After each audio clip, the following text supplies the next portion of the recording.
예, 감사합니다. 말씀 찾도록 하겠습니다. 누가복음 24장. 누가복음 24장.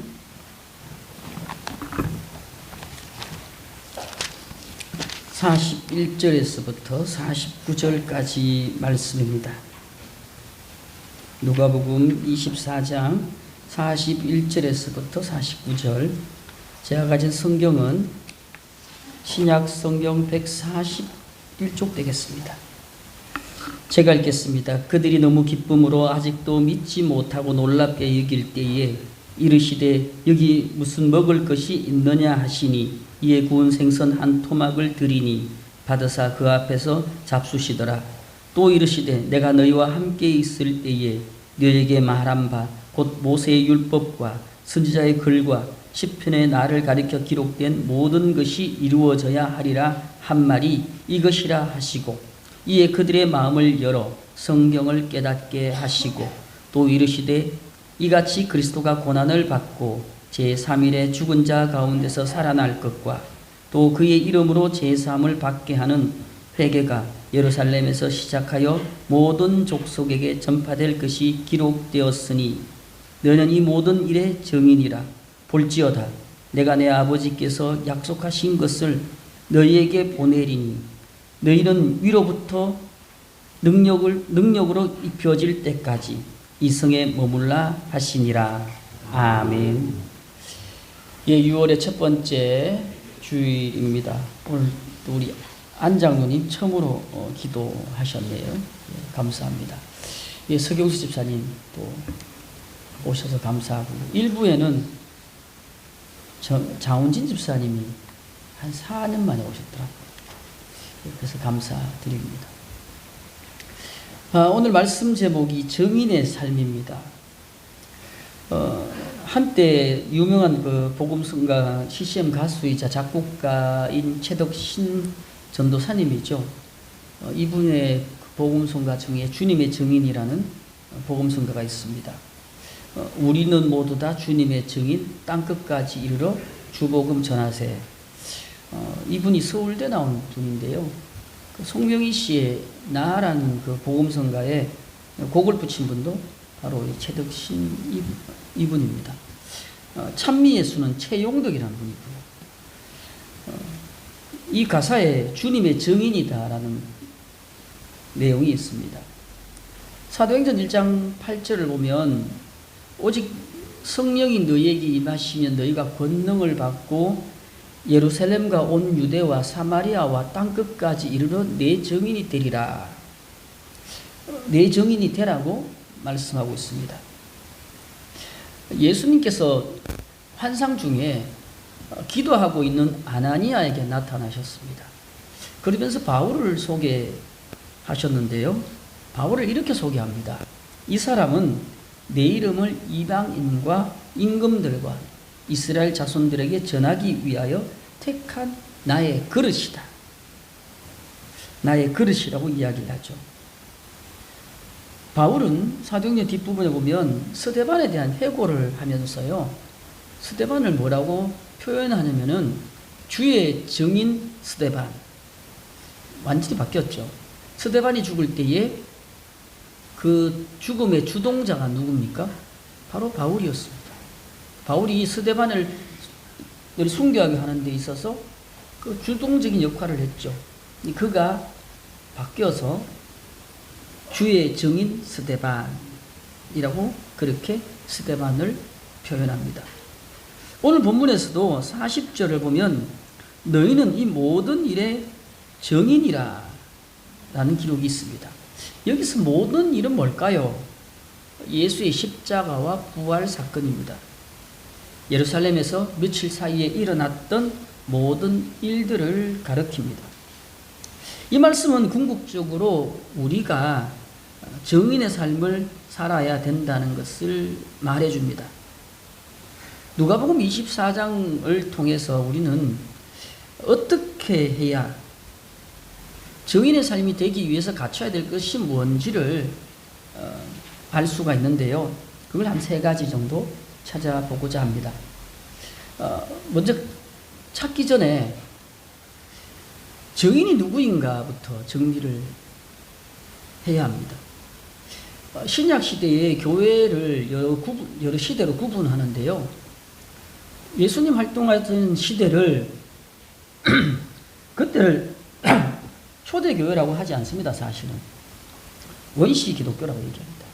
예수님 당시에는 후에 예수님께서 부활 승천하신 후부터 이제 교회 역사를 시작하는데, 그때의 시대를 제자들의 시대라고 얘기합니다.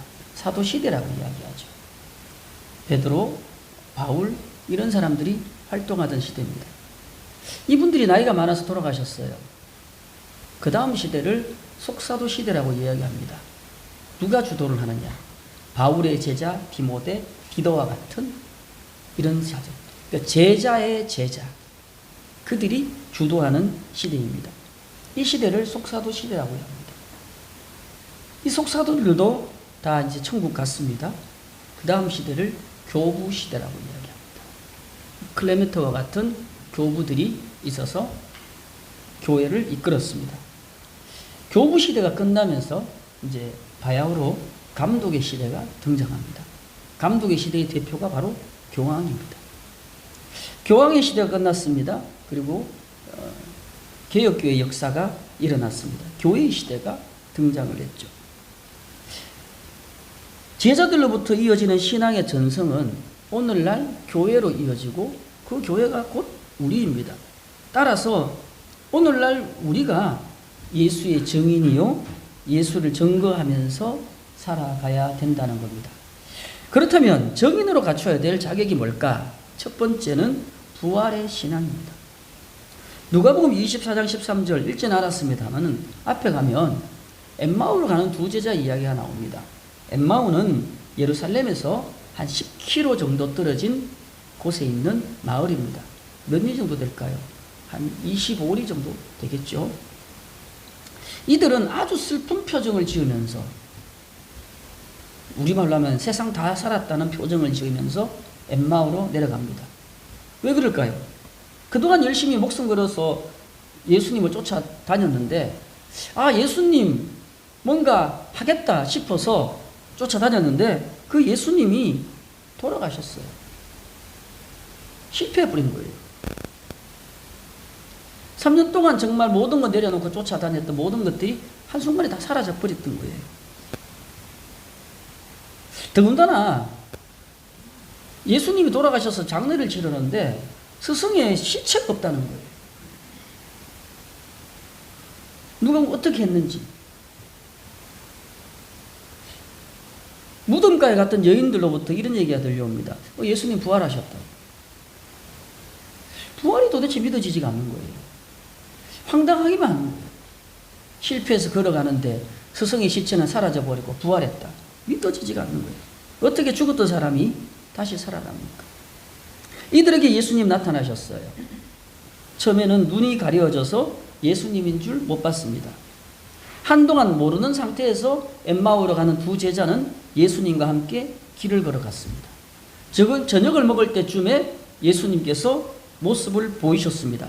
보이시자마자 사라지셨어요. 잠깐 1, 2초 사이. 이때부터 이들의 삶이 달라집니다.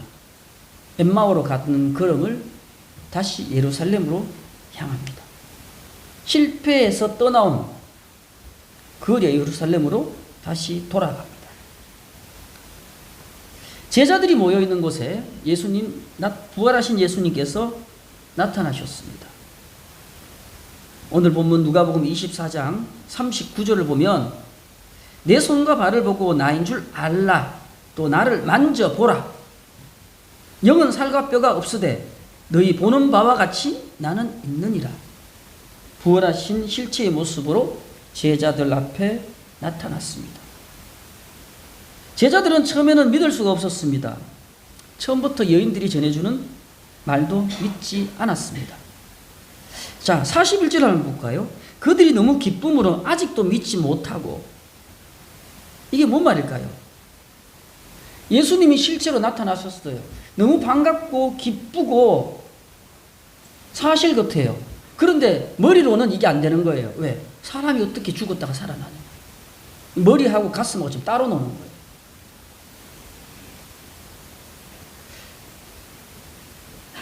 시간이 지나면서 이들이 부활하신 예수님을 확신하게 됩니다.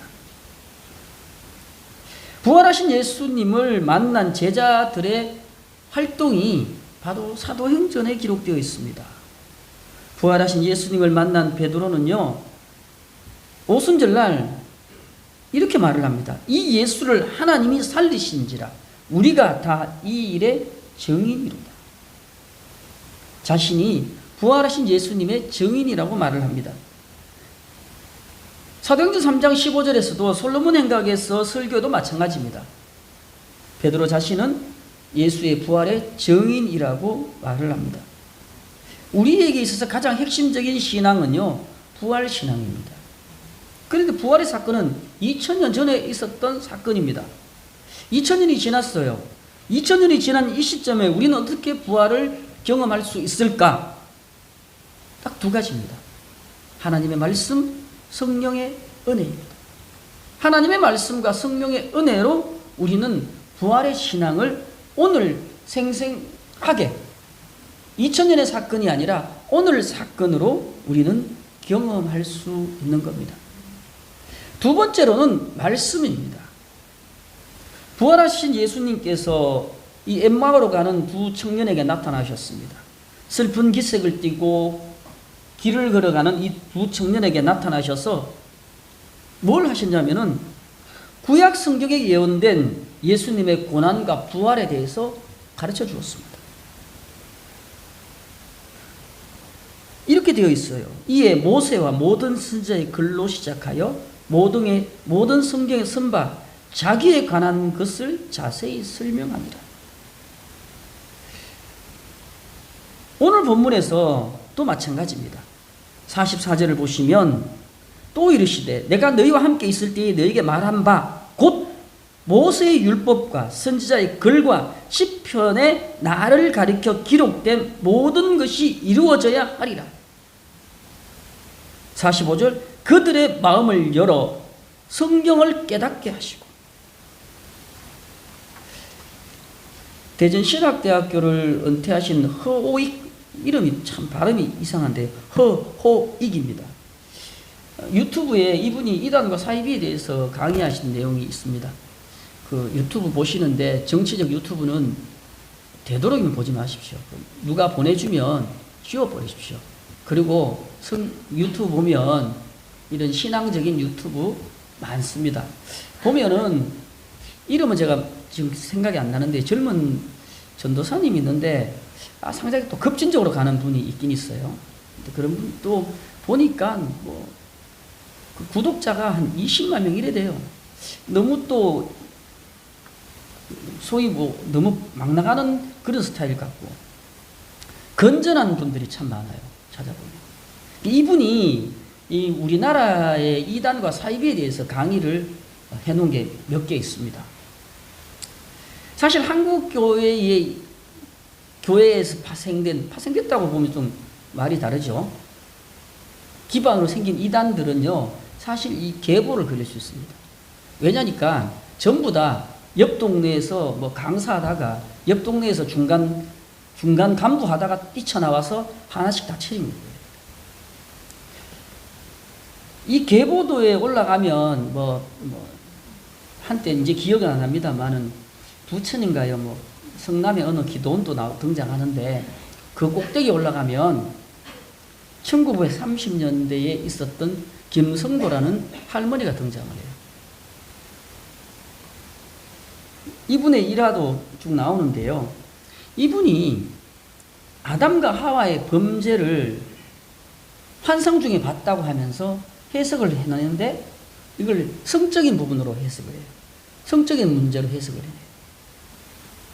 왜 이 말을 하냐니까 모든 사이비와 이단들이요 다 이걸 다 그대로 다 갖고 와 있어요.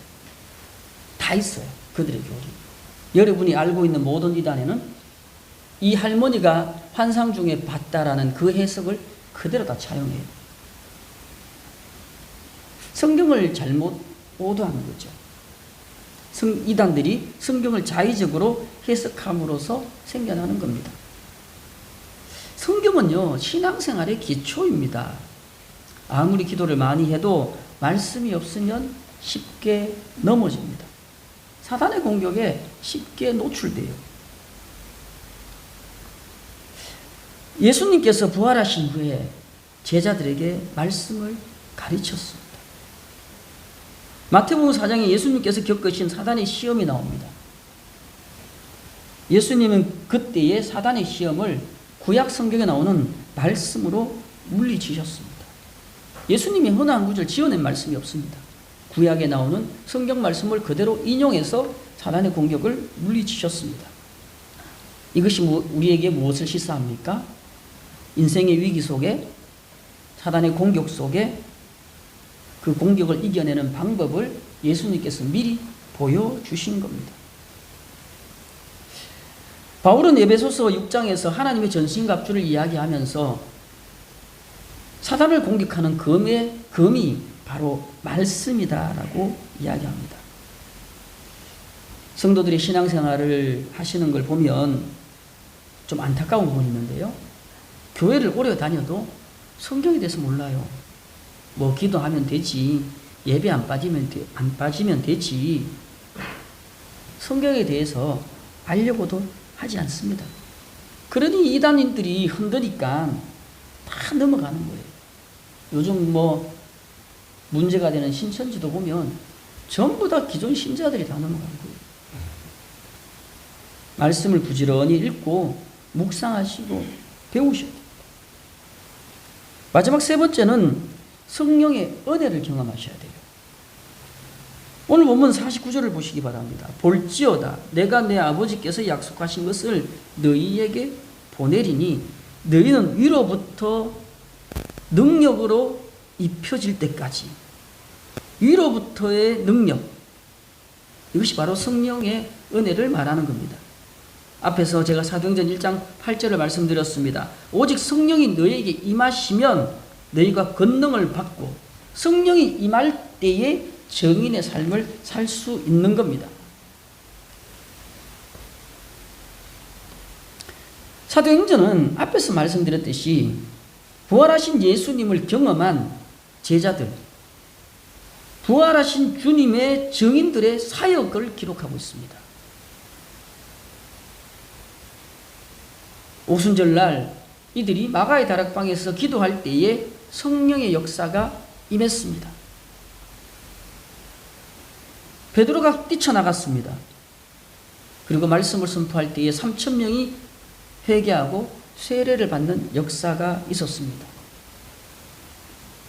또 조금 지나서 솔로몬 행각에서 설교를 할 때에 5,000명이 믿는 자가 생겨났다고 합니다. 베드로는 걷지 못하는 사람을 걷게 했습니다. 여기서 한 가지 짚으셔야 돼요. 뭘 짚으셔야 되냐면 이게 베드로의 능력인가라는 겁니다. 아닙니다. 베드로의 능력이 아니라 성령님께서 그렇게 하신 거예요. 베드로는 단지 성령의 도구요, 성령의 통로입니다. 목회자들 중에 요즘은 조금 덜한데요. 그래도 아직까지 목회자나 장로님이나 권사님들을 보면 치유의 은사를 갖고 있는 분들이 있습니다. 예시의 은사를 가진 분도 있고요.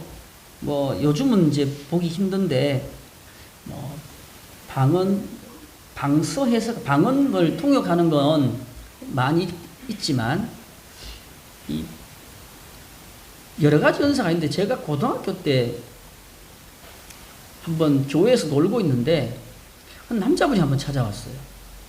그러면서 이제 그분이 그때 제 기억에 한 30대 중반?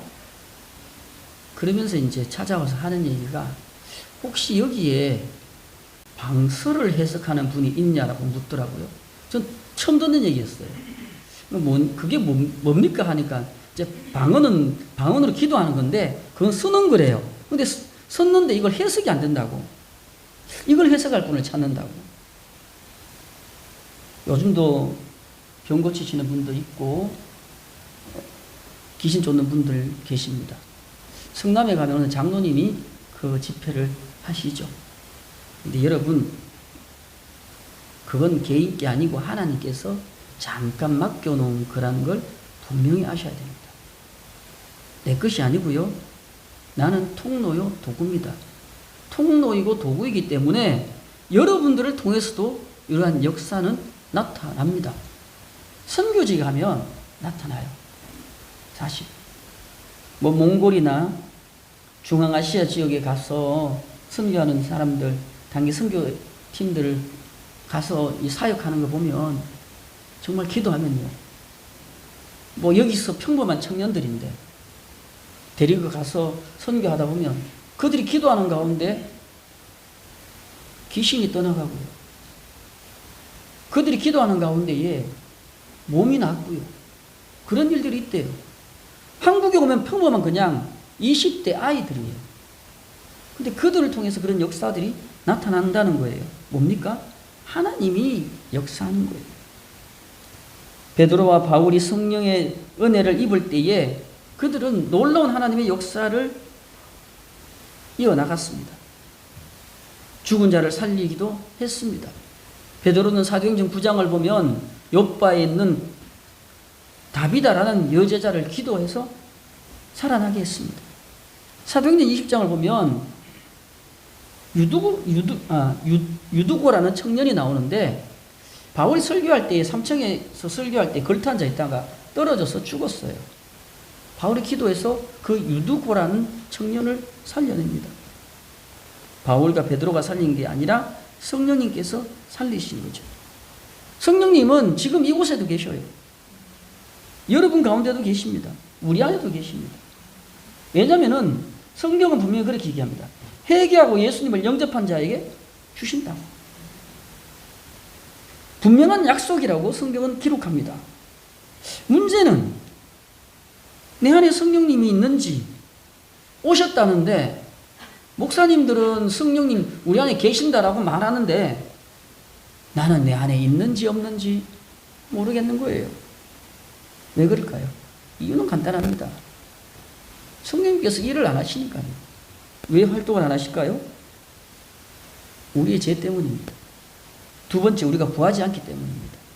세 번째, 우리 자신이 하나님 은혜보다 더 강하기 때문입니다. 우리의 생각이 더 강하기 때문에 하나님께서 하시지 않는 거예요. 저와 여러분들은 수십 년간 신앙생활을 해왔습니다. 여러분 지난 시간을 되돌아보십시오. 성령님의 도움이 있었던 적이 있습니까? 그러한 경험을 하신 적이 있습니까? 장로님들을 비롯해서 항존직 분들 교회를 섬기는 데 있어서 성령님의 강한 인도하심을 받은 적이 있습니까? 가정이나 직장이나 교회에서 이 일은 정말 하나님께서 하셨어. 정말 주님께서 도와주셨어. 그렇게 고백하신 적이 있으십니까? 결론을 맺겠습니다. 사도행전 1장을 보면 예수님은 부활하신 후에 이 땅에서 40일간 머무셨다가 하늘로 승천하셨습니다. 그러면서 제자들에게 땅끝까지 이르러 내 증인이 되라라고 부탁하셨습니다. 누가복음의 끝도 그렇게 끝이 나고 있습니다. 마가복음의 끝부분도 그렇게 끝이 납니다. 너희는 온 천하를 다니며 만민에게 복음을 전하라. 우리가 잘 알고 있는 마태복음 마지막 부분 예수님의 지상명령도 잘 알고 있습니다. 마태복음, 마가복음, 누가복음 이 세 복음서를 공관복음서라고 합니다. 이제 요한복음까지 포함하면 사복음서라고 얘기하죠. 마태, 마가, 누가를 공관복음이라고 합니다. 뭐가 제일 먼저 기록되어졌을까요? 마가복음이 제일 먼저 기록되어졌습니다. 우리는 흔히 마태복음이 제일 앞에 있으니까 그런 줄 아는데 마가복음이 제일 먼저 기록되어져 있습니다. 마태복음, 마가복음, 누가복음은 공통점이 있습니다. 이 공관복음에 예수님의 생애를 담고 있습니다. 또 한 가지 공통점이 있습니다. 마지막으로 우리에게 증인의 삶을 살라고 부탁하는 공통점이 있습니다. 교회만 다니는 신앙이 되어서는 안 됩니다. 주일만 교회 예배드리는 성도가 되어서는 안 됩니다. 예수 믿고 복받고 죽어서 천국 가면 되지 이렇게 생각하시는 분들이 참 많습니다. 이건 온전한 신앙이 아닙니다. 왜냐하면 교회는 복음을 위해 존재하고요. 성도는 정인의 삶을 살아야 되기 때문입니다. 지난 한 주간, 지난 시간들을 되돌아보며 여러분의 삶의 현장 속에서 얼마만큼 예수님을 전하며 살아갔습니까? 한편으로 부끄러울 수밖에 없는 게 저와 여러분의 신앙생활입니다. 제가 잘났다고 할 수도 없고요. 주님께서 원하시는 삶은 정인의 삶입니다. 또 정인의 삶이 가장 복된 삶이고 이 땅에서도 복을 누리는 삶입니다. 그러한 믿음의 삶을 살아가는 그러한 저와 여러분 되시기를 간절히 소망합니다. 기도드립니다. 하나님 아버지 감사합니다.